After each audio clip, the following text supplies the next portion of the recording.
put your daughter on the stage, Mrs. Worthington. Don't put your daughter on the stage. The profession is overcrowded, and the struggle's pretty tough.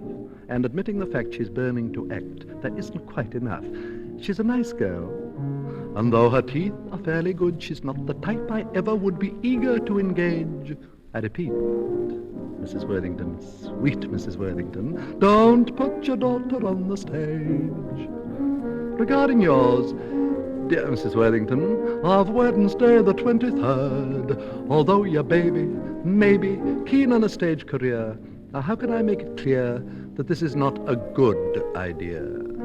For her to hope, dear Mrs. Worthington, is on the face of it absurd. Her personality is not in reality exciting enough, inviting enough for this particular sphere. Don't put your daughter on the stage, Mrs. Worthington. Don't put your daughter on the stage. She's a bit of an ugly duckling, you must honestly confess.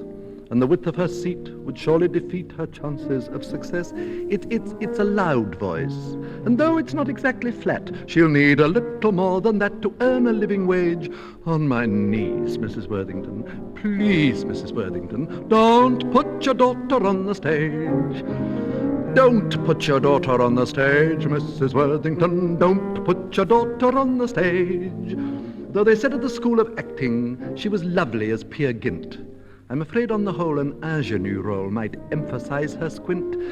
She has nice hands to give the wretched girl her due, but don't you think her bust is too developed for her age?